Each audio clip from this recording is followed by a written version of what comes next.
Yeah, but there is a kind of culturally lionizing attitude, particularly in the black community, that pimping is a good thing to do. It's things like that just degrade social fabric. Yeah, not good. It's the absolute one of the worst things a man could possibly do. You're barely a man. Yeah. If you're a pimp. I think there's a line, isn't there, in Taxi Driver, where he says, "Be a man, don't be a pimp." Yeah, I think that's quite a good line. Anyway, so yeah, organised crime. And just to touch on it a bit further on that, there's a line in Goodfellas when Henry Hill says something like, the normal people, the normal, like, button down normal person that goes to work and pays their taxes, they're like half dead. They're like nothing. But they're like the gangsters that take whatever they want. They're sort of great. They're wise guys. They're good fellas.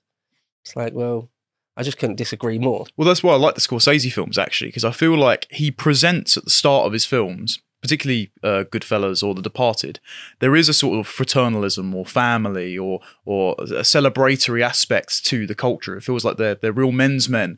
And then by the end, half of them have been bumped off, half of them betrayed each other. And even at the end of Goodfellas, he's basically living in perpetual hiding because he's ratted everyone out. And it's like, right, well, this life doesn't lead to a life of peace. You might slap each other on the back in the middle of a restaurant and have a good cackle for one time. But when your mates end up dead and you're hiding coke in the walls, it's probably not the best route to go down. He says he has to live the rest of his life like a schnook. Yeah. Yeah, if you're a criminal, an organised criminal, there's a very, very, very small chance you end up dying of old age of natural causes rich. Tiny, tiny chance of that. You'll almost certainly end up getting pinched or killed at some point. Or whacked, yeah. Right. So if that's what you want to do with your life, fair enough. And also you will have left misery, human misery in your wake as well. So... but there you go. Some people decide to live their life like that. I don't think I could sleep at night if I knew I'd caused fear and misery and death in my wake. I just wouldn't want to do that, regardless of how much money or even women it might get you or something. But there is that thing, like with a lot of Scorsese films, there's like sort of the gangster chic that on some level as well, at the same time, it is cool on some level, of course.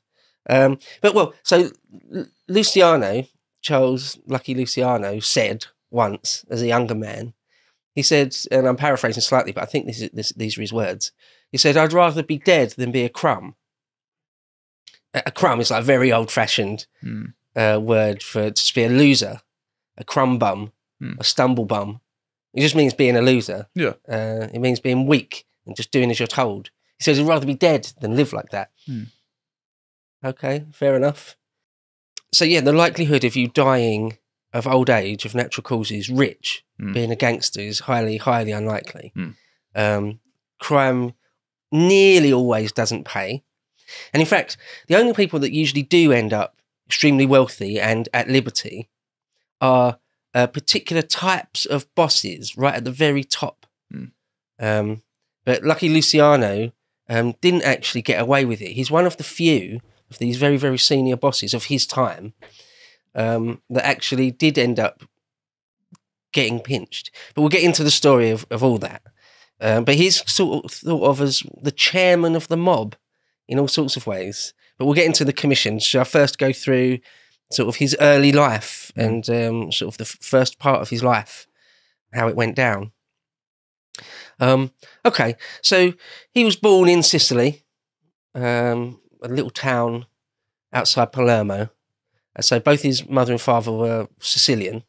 So that is important because to be accepted into the American mob at the highest levels back then, you did need to be, they didn't open up the books, so to speak, until like the 70s, I think. So you had to be sort of full-blooded Sicilian. And he was. He came over in about 1907, I believe it was, when he was about 10 years old. Now that's a story just like Vito Corleone in The Godfather. Vito Corleone, The Godfather, in the Godfather films and book, is an amalgam of loads of different stories, loads of different people that you can see are reflected in that character. But the story of sort of Italian and Sicilian, not just that, but sort of Polish, all sorts of immigrants, Irish, coming over to America around the turn of the century, the 20th century.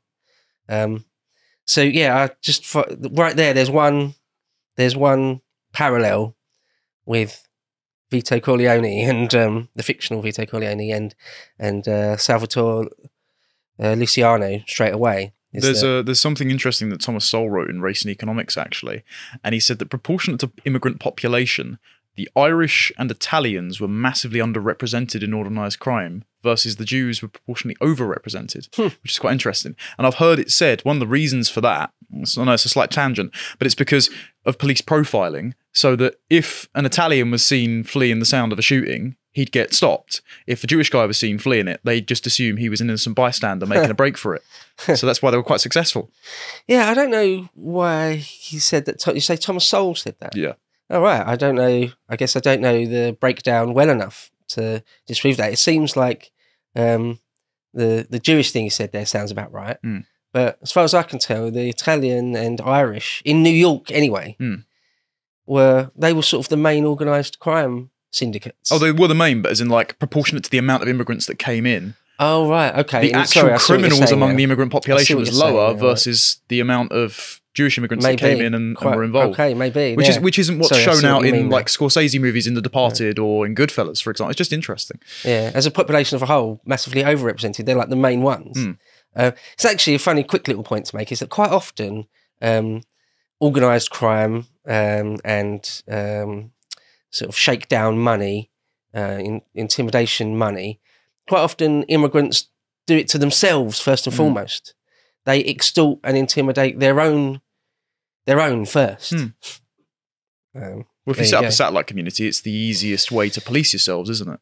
Well, in fact, that's one of the things that Luciano did, first of all, when he was a small child, who sort of dropped out of school very early, because he wasn't obviously academically minded. One of the first things he'd start to do is go around to sort of the Italian street vendors and shake them down, even sort of as a child or a teenager. Or he'd go to, well, let's start the story. When he was young, we don't know exactly when, but when he was a kid, basically, you know, somewhere around 12, 14 years old, something like that, he was shaking down some Jewish kids for protection money. Literally, like, you give us 5 cents a week or we'll beat the hell out of you. And that, you know, you just see what the older people are doing and you copy them, don't you, I suppose? Lunch money Luciano, yeah. And this one kid, he was a small kid, Jewish boy, said, like, no, go fuck yourself.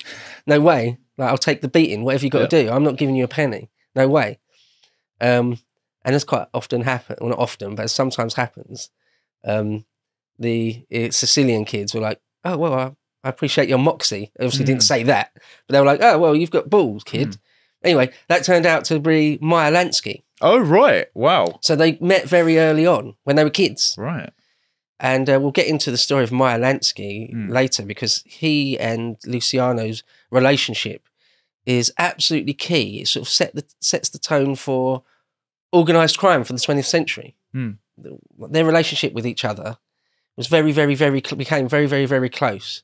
And they were two, I hesitate to use the word geniuses, but at what they were doing, they were a type of genius. They were very, very successful at it. And they met very early on, literally in the street, like that.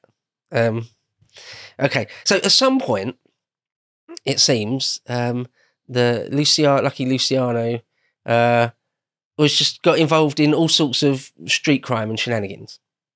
Just all sorts of things. Apparently, again, when he was still a child, basically, he had some sort of small business where he would go around delivering hats for people. Again, we're talking the 1910s, pre-World War One, World War One sorts of time. But he was also just delivering heroin from this hat box. Well, you can sort of commend the entrepreneurial spirit, but perhaps not what he was selling. I mean, most of the kids in my school sold Freddos, not quite as hard smack as that. Yeah. Yeah. Now, so heroin, one thing to say about that is that at different times and different places in the world, it's more or less prevalent. So perhaps in our world, in Britain, in the 1980s and 90s and even the modern day, it's not all that rare. In America, from the sort of 70s onwards, it wasn't particularly rare. But back then, it was kind of rare. And anyway, apparently Luciano got a little bit of a habit. We're not sure exactly if it was just smoking opium. It probably wasn't sort of intravenous train spotting type heroin. Probably would have been just chasing the dragon, opium type stuff. But who knows? Anyway, he seems to have got some sort of drug habit. He first got arrested when he was 18 years old for heroin. And when his parents found out, they sort of were extremely embarrassed. Not exactly disowned him, but they didn't. He went to prison for like 1 year, I think, and his parents didn't ever go and visit him. They were really ashamed by it. It's quite often you see in like gangster movies that although these are sort of tearaways doing some of the most morally wrong things you can do, really disgustingly violent things, they still want to appear to be a good boy for their ma. Yeah, there's an internal honor system. Yeah, it's like who's the brother in The Godfather? The one that rats him out, the Weasley guy. Well, he gets killed in the second spoiler. one. Well, yeah, spoiler for a 40-year-old film. What's the character's name? I can't remember. That's really annoying because he is the number one. He's like next to Judas as the number one sellout.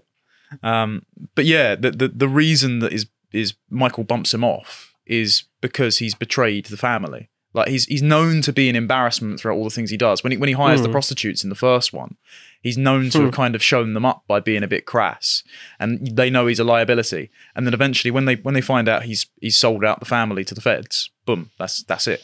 Fredo, that's it. Fredo. That's annoying because I referenced Fredo the Frog earlier. So yeah, it's funny they call little Chrissy Cuomo Fredo, don't they? Yeah, yeah. It's like the pathetic younger brother. Yeah, pure embarrassment. Yeah, yeah. So in some gangster sections, in fact, let's get onto that right away. There were these older 19th century gangsters, Sicilian gangsters that ran organised crime in New York.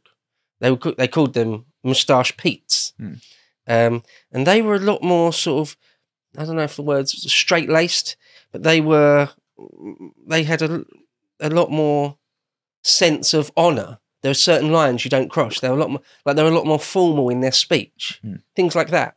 A lot more formal in their dress. They weren't really Americanized.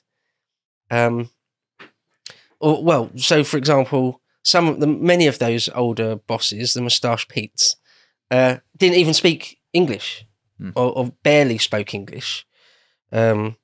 Of the Genovese family, one of the original bosses was Giuseppe Morello, sometimes called the Old Fox, or sometimes it's called the Clutch Hand, because he'd had some sort of, on one of his hands, he only had one finger. He was missing loads of fingers off one hand. And I'll put a picture up so people can see why it was called that. And he got sort of usurped a bit for the boss of his own crime family, by Masseria, a guy called Giuseppe Masseria, or Joe the Boss, he ended up being called. Joe the Boss. Now, Joe the Boss, Giuseppe Masseria, was sort of a classic, he's sort of a classic example of a Moustache Pete. It's like, he's not really Americanized in any way.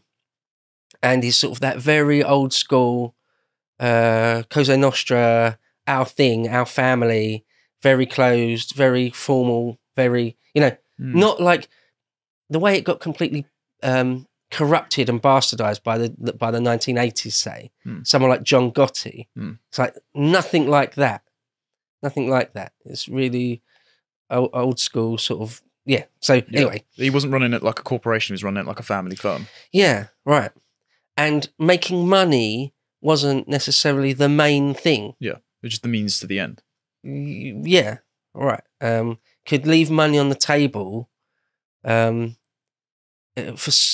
for no good reason, but for just they had other concerns. But by the time Luciano is in that gang. He joined when he's younger, before he gets involved in the actual mob itself. He joins the Five Pointers, sort of a feeder gang. That's probably not quite the right way of putting it. But even Sammy the Bull talks about, before he was sort of inducted into the mafia, he'd been sort of a smaller street gang of kids, basically. And they would have deference to the actual mobsters. And hopefully one day they'd let you into their gang. So that's a bit the same even then. Luciano was in the Five Pointers. But eventually he gets into sort of the Genovese crime family, where Joe the Boss is the boss. there.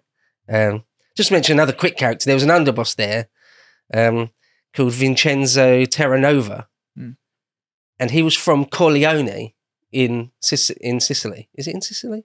Yeah, he's in Sicily, of course. Yeah, Corleone. And he ended up getting killed.